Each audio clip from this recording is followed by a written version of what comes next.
Hello, everyone. Thanks for listening to Wake Up, Look Up, a podcast where we connect events happening in real time to the gospel of Jesus Christ. I'm Zach Wyrock. And today's episode, we're talking about how to fix your economy. And it's actually prompted by an article I read in The Economist this week about the two presidential campaigns and how both of them are promising to lead our country into an economic utopia, at least when you listen to them talk. I thought the person who wrote the article had a great phrase where they said that both campaigns are offering a better economy without really getting into economics. That's because when you listen to them talk, they're saying similar things and they're not saying similar things. What they promise is that somehow spending will be more, but taxes will be lower. Inflation will go away, jobs will be everywhere, and the deficit won't be a problem. The only thing they don't promise is a plan that actually tells you how they're going to accomplish those things. Listen, that's a tale as old as time. Politicians offering promises of economic prosperity and economic recovery without taking the time to really tell us how they would get there. Of course, because the more details they give, the more someone else can come along and say, that's not going to work. They're selling us on promises.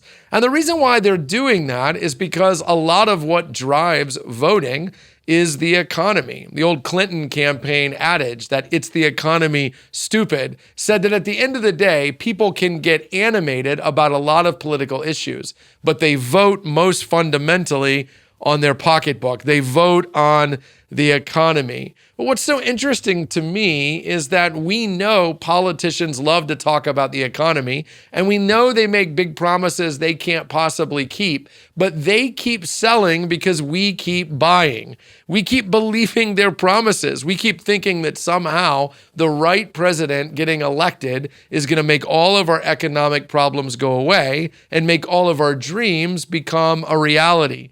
But it doesn't work that way. As they say, the definition of insanity is doing the same thing over and over again and expecting different results. But from a Christian perspective, what's most troubling isn't just that they're selling promises and we keep buying. It's that God actually has a lot to say about money and how to handle it well.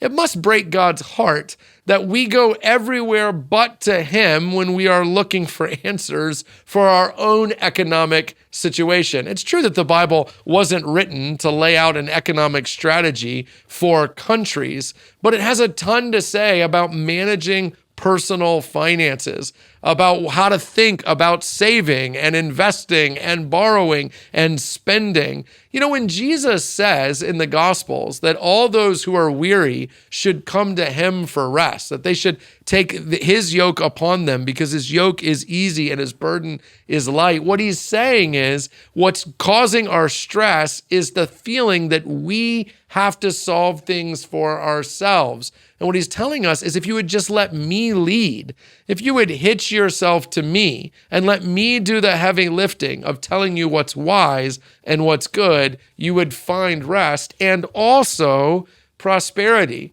Reading the book of Proverbs, for example, Proverbs is full of great wisdom about what to do and not do with money, how to think about work, how to advance in your career. That's because you may not realize this, but the Bible is actually written in pursuit of human flourishing to the glory of God. God is honored as we listen to Him, live according to His leadership, and actually flourish as a result. The consequence of that is that everyone around us says, who are you listening to about money? And the answer back is I'm listening to a God who has proven He loves me through Jesus Christ. Look, the Bible doesn't promise us that we're going to fulfill all of our financial dreams. In selling you on the idea that if you just love God enough and listen to Him enough, you'll be rich is not really what I'm trying to do.